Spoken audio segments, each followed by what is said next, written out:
Let's talk about a 2019 market recap and a possible stumbling block for investors. There was an article in CBS News entitled "Stocks Closed the Year with the Best Returns Since 2013." There's a portfolio manager that said we had a remarkable year of returns in the stock market. Now, really what they're talking about here are just three different indices, which is the S&P 500, the NASDAQ, and the Dow. Now, in reality, that's all large U.S. growth companies. Now, the S&P 500 did have a great year, up about 29%, and the Dow up 22%, and the NASDAQ up 35%. But a lot of areas around the world didn't have quite as big of a year. Emerging markets up 16%, and Japanese small companies up 18%, and emerging markets small up about 15%.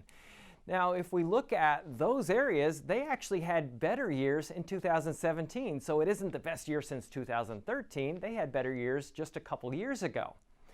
Now, large U.S. stocks are on a pretty good run. Out of the last 11 years, they've been up 10.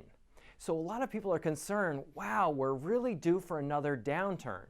Now, all this hype can be really misleading because it leads us to believe that all areas of the stock market have been on that much of an extended run, and that's not true. If we look at value and small value and international small value, they've been actually down 3 out of the last 11 years. And emerging markets small and international value, they've been down 4 out of the last 11 years. They've had more downturns. If we look at emerging markets, they've been down 5 out of the last 11 emerging markets value. So not all areas are uniformly up as much as large U.S. stocks have been in the last 11 years.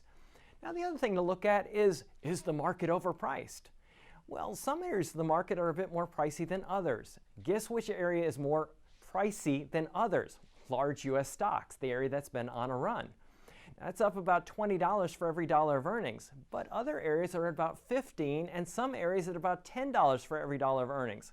So not all areas of the market are really overextended by any stretch of the imagination. So worrying about a market downturn, you may not need to worry about it because it really drives us to market time and try to figure out where it's going to go next. It can be really counterproductive and it can be a great stumbling block for investors, and that's not good.